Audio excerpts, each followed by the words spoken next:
Fern was in the custodian's office talking to Mr. Morris.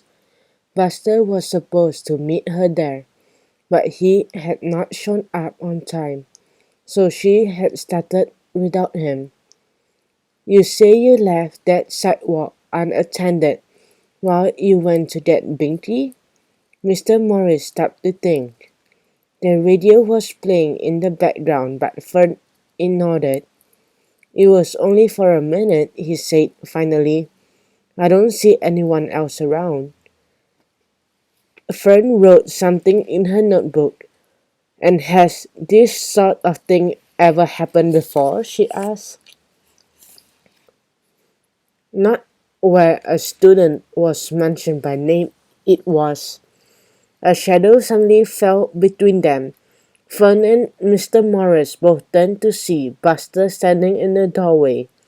He was wearing a trench coat and a floppy hat. "Thanks for doing the warm-up, sister," he said to Fern. "I would take over the Q&A."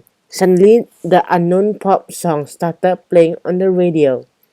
"That song," gasped Buster.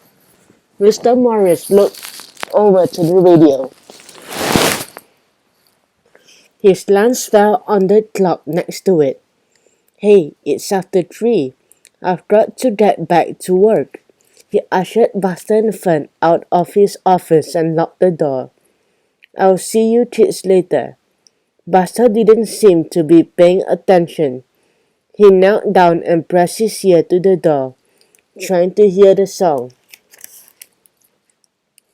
"Pooh-wee," he said, straightening up. "It's not on, on loud enough." Fern glared at him. "Who cares about the silly song? Do you see what you did?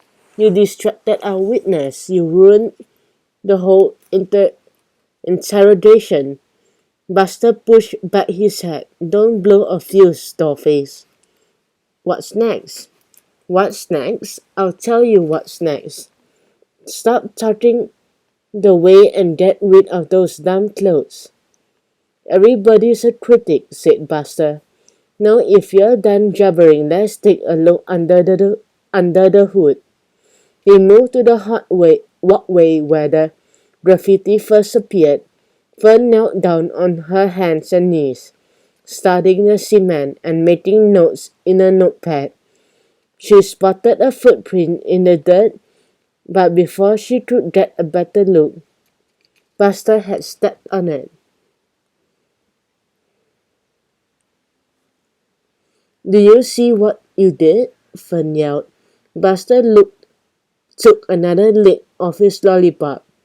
"Listen, Pinky Crooker, this evidence stuff is all smoke and mirrors." Fern frowned. "Am I supposed to understand what you're saying?" "Very interesting," said Buster. He reached into his pocket and pulled out a candy wrapper. He scribbled on it. "Can we move on?" asked Fern. At the family graffiti door, Fern took a closer look at as Buster leaned against the wall. Fern threw up her hands. "I can't find anything we can use." Buster nodded. "I know what you mean. Looks like Binky's taking the pancake fall. Will you speak English?" Buster removed his hat.